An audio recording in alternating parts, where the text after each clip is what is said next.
જેલમાંથી રચાયો Surat SBI bank લૂંટનો પ્લાન। માસ્ટર માઇન્ડ કુંદન ભગત ઝડપાયો। સુરત વરાછા વિસ્તારમાં આવેલી એસબીઆઈ બેંકમાં થયેલી ₹52 લાખની લૂંટ કાંડમાં ચોંકાવનારો ખુલાસો થયો છે। પોલીસ તપાસમાં સામે આવ્યું છે કે આ સમગ્ર લૂંટનો માસ્ટર માઇન્ડ બિહારની બેવર સેન્ટ્રલ જેલમાં બેઠેલા કુખ્યાત આરોપી કુંદન ભગતે તૈયાર કર્યો હતો। જેલમાં હોવા છતાં તે ખાસ મોબાઈલ એપ મારફતે તેના સાગરીતોને સૂચનાઓ આપતો હતો અને સુરતની બેંકને ટાર્ગેટ બનાવી લૂંટને અંજામ અપાવ્યો હતો।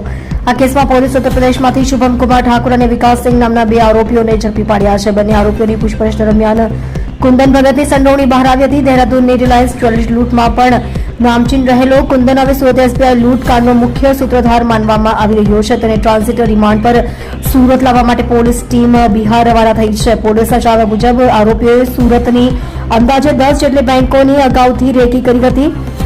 સુરત મનપાની ચૂંટણી દરમિયાન પોલીસ બંદોબસ્ત અન્યત્ર વ્યસ્ત હોવાને લઈ લૂંટનો સમય પસંદ કરવામાં આવ્યો હતો। આરોપીઓએ મેટ્રો કામને કારણે ઓછી અવરજવર ધરાવતા લંબે હનુમાન રોડ પર આવેલી એસબીઆઈ બેંક શાખાને ટાર્ગેટ બનાવી હતી। 27 એપ્રિલના રોજ 5 શખ્સો હથિયાર સાથે બેંકમાં ઘૂસ્યા હતા અને સ્ટાફ તથા ગ્રાહકોને બંધક બનાવી કેશ કાઉન્ટરમાંથી લાખો રૂપિયા લૂંટી લીધા હતા।